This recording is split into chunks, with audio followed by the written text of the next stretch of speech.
The James Webb Space Telescope just delivered data that has scientists scrambling to rewrite our cosmic playbook. It didn't just map ancient galaxies. It mapped what may be the first detailed signs of the true edge of the observable universe. And what it revealed wasn't emptiness. It was structure, clusters, movement, and something even more disturbing. The universe may not be symmetrical. Okay, let me just say this straight. We thought the edge of the universe was just a limit in time, a blurry horizon.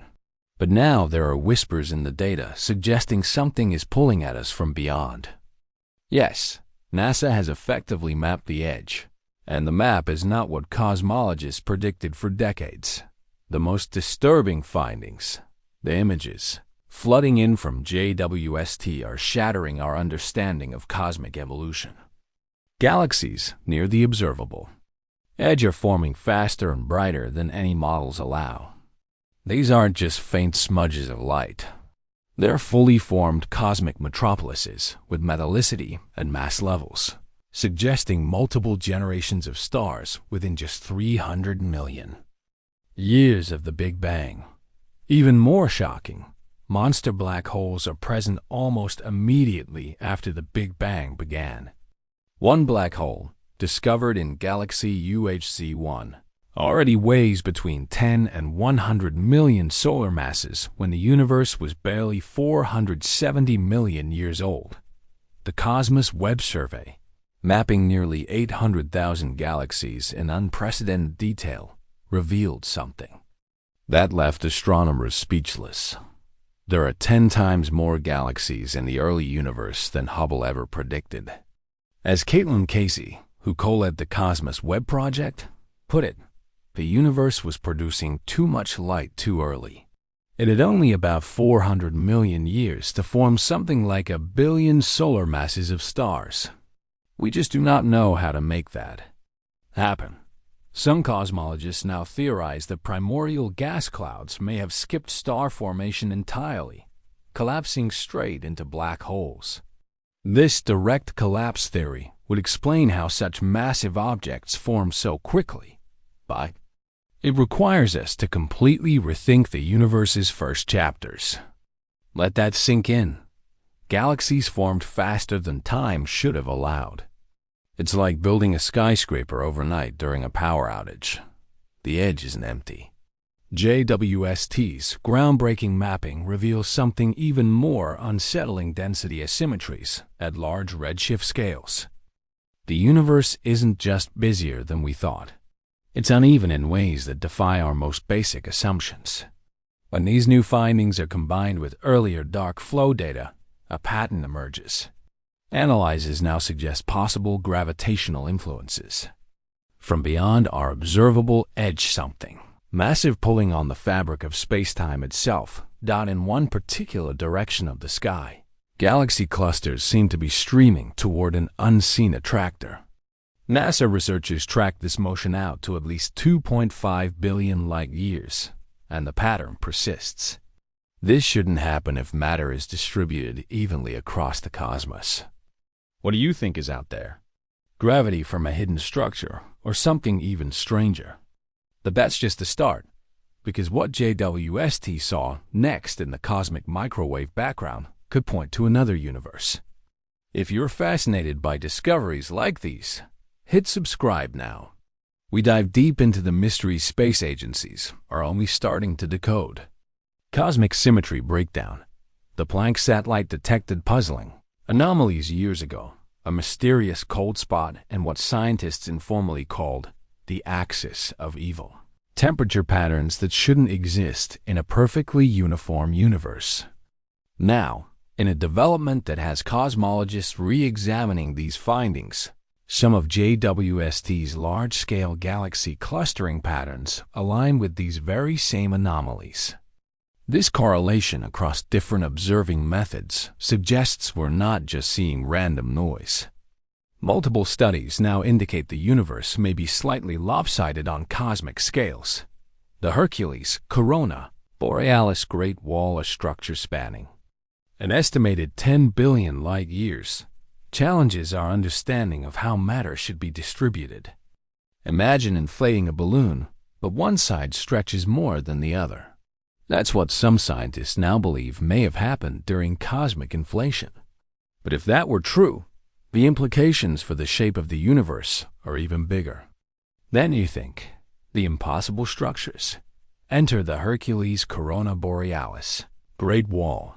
This isn't just a large structure. It's a cosmic behemoth that defies explanation. New measurements completed in April 2025 have extended its size beyond 10 billion light-years. Let that sink in. A single structure spanning roughly 10% of the entire observable universe. Standard cosmology says this shouldn't exist. Gravity simply hasn't had enough time since the Big Bang to assemble something this massive. Basic models predict maximum structure sizes of about 1.2 billion light-years. Yet here's something 8 times larger. As researcher John Hakala noted, our sample isn't large enough to place an upper limit on its size. It is larger than anything we might compare it to. We don't even know how big this cosmic monster truly is. Some researchers now argue this structure could only exist if inflation allowed power on larger scales than we predicted, essentially rewriting the rules of how the universe's initial fluctuations formed. Others suggest it might be a rare fluke, a statistical outlier that happens to be in our field of view. A few theoretical physicists propose an even more radical idea. Could it be a remnant from a previous cycle of the universe? But one observation may change everything, because one upcoming telescope mission might confirm the true shape of the cosmos. Time itself may not be consistent. When astronomers analyze the light from the most distant objects, they're literally looking back in time, and what they're finding is disturbing. Time dilation in some distant supernova isn't aligning with predictions. Using light curves from deep-field objects, researchers notice subtle but persistent deviations from what Einstein's relativity predicts. Events at the edge of the universe aren't unfolding at the rates our models expect. This led to speculation. Did time flow differently in the early universe?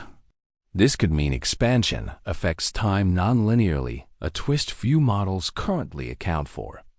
If confirmed, it would force us to reconsider not just the structure of space, but the nature of time itself. The Hubble tension, the mismatch between early and late universe expansion rates might be a symptom of this deeper inconsistency. The Planck satellite measured the current expansion rate to be about 67.4 kilometers per second per megaparsec. But direct measurements give a higher value around 73 kilometers per second per megaparsec. This 9% difference might be telling us something profound. So, the clocks at the edge of the universe, they might not be ticking like ours. And that means the further we look, the less we understand time itself. As scientists grapple with these findings, several theories are emerging to explain what we're seeing. Some researchers have identified fractal symmetry patterns in the CMB that may be topological relics, like cosmic strings, essentially scars in the fabric of spacetime from the universe's violent birth. These would be physical remnants from when spacetime shattered into the structure we now see, like cracks in cooling glass. The mysterious cold spot in the CMB, long a puzzle for cosmologists, is gaining new attention. While it could be explained by a large supervoid, some theorists suggest it might be a bubble scar from a colliding universe, a point where our universe may have brushed against another in a larger multiverse. And there's more. Ancient gravitational waves from the first fraction of a second after the Big Bang may leave echoes we haven't detected yet. Future observatories like LISA could potentially pick up these primordial ripples, giving us a glimpse beyond even the CMB. These discoveries don't just change our models. They redefine what we are inside. We thought the universe was mostly empty. Turns out, it may be overbuilt, overcrowded, and possibly one of many The infant universe wasn't a gentle, slow emergence. It was a fireworks show that started almost immediately once the lights turned on. We used to think we lived in a universe that was average, unremarkable. But every new map tells us the opposite. We're in something strange, something active, and we may never find the true edge. Now that we've seen how weird the cosmos gets, let's step back and remember how we used to think about the universe. For decades, we've understood the observable universe to be roughly 94 billion light-years across, not because it's 13.8 billion years old in each direction, but because space itself has been expanding. Objects we see at the edge today are much farther than 13.8 billion light-years away. The cosmic microwave background, that faint afterglow we can detect in all directions, formed about 380,000 years after the Big Bang, when the universe cooled enough for atoms to form and light to travel freely. We've known about expansion rate disagreements, the Hubble tension, for years now. Measurements from the early universe suggest one rate's 67.4 kilometers per second per megaparsec, while measurements of nearby galaxies give us another 73 kilometers per second per MEGA parsec/hour. Standard model tells us the universe is comprised of approximately 5% ordinary matter, everything we can see, 27% dark matter, invisible stuff that affects gravity, and 68% dark energy, the mysterious force accelerating cosmic expansion. If you followed space science for years, you'll know the basics, but even those are being challenged now. The cosmic cliffhanger, JWST, and the upcoming Nancy Grace Roman Space Telescope are just getting started. Raman will map billions of galaxies over thousands of square degrees, building 3D maps via both imaging and spectroscopy.